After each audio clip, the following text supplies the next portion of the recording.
අද මම ඔයාලව එක්කරගෙන යන්නේ බර්ත්ඩේ එකක් සෙලිබ්‍රේට් කරන්න. අද තමයි සිංගප්පූරුව එයාගේ 58 වෙනි උපන්දිනය සමරන දවස. එහෙනම් සිංගප්පූරුව එයාගේ උපන්දිනය එහෙමත් නැත්නම් නිදහස් දිනය සමරන්නේ කොහොමද කියලා මාත් එක්ක ගිහින් බලමු.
පේනවන ඉන්න සෙනග ගොඩ කොහොමින් කොහොම හරි සෙනග පීරගෙන මට ඕනි තැනට ආවා.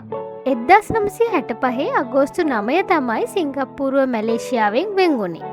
ඒ දවස තමයි මේ විදිහට සමරන්නේ. මම දැන් ඉන්නේ ගලයන් පාක් එකේ. අර ඈතින් පේන්නේ මරීනා බේ සෑන්ඩ්ස් හොටෙල් එක. ඊට එහා පැත්තේ තියෙන්නේ ආර්ට් සයන්ස් මියුසියම් එක. අර ඈතින් රෝදයක් වගේ පේන්නේ සිංගප්පූර් ෆ්ලයර් එක. ඔයාලා මීට කලින් දවල්ට මේ වගේ පාට මල් වැඩි දැකලා තියෙනවද? මම නම් මේ දකින්නේ පළවෙනි වතාවට. බලන්න කොච්චර ලස්සනද කියලා.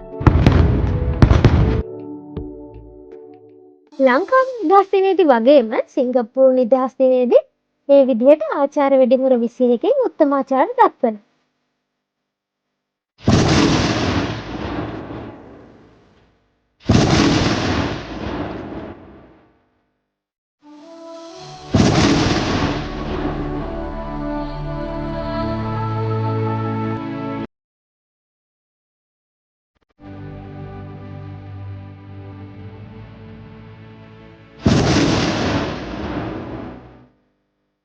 ඊළඟට තිබුණ පැරෂුට් සංදර්ශනය. මේකට පැරෂුට්කරුවෝ 8 දෙනෙක් සම්බන්ධ වෙලා තිබුණා. ඒ අය කිලෝමීටර් 3ක් වගේ උසක ඉඳලා තමයි පැනලා තිබුණේ.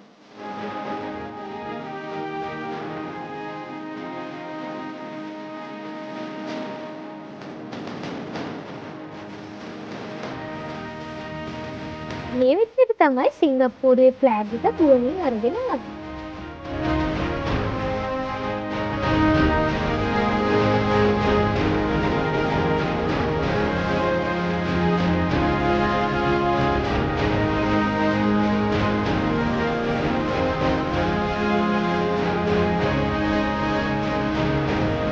ඊළඟට ඒරියල් ඩිස්ප්ලේ එක. ඒකත් මේ විදිහට හරිම ලස්සනට තිබ්බා.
ඔයාලා තාමත් මගේ channel එක subscribe කරලා නැත්නම් subscribe කරලා bell icon එකත් click කරන්න. ඒ වගේම videos වලට like කරලා comment කරලා යාළුවොත් එක්ක share කරගන්න. අන්තිමට තිබුණ fireworks show එක. ඒක බලන්න රෑ වෙනකන් ඉන්න උනා.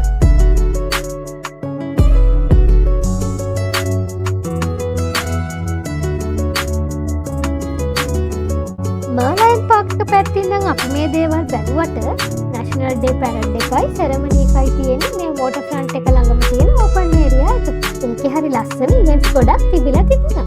දැන් මේ තියෙන්නේ ඒකේ තිබු ෆයර්වර්ක් ෂෝ එක.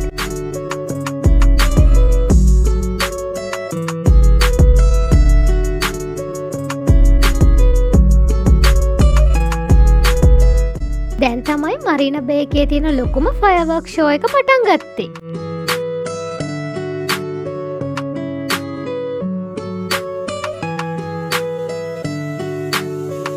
මේ ෆයර්වර්ක් ෂෝ එකේ සම්පූර්ණ වීඩියෝ එක කලින් මගේ YouTube channel එකේ දැම්මා.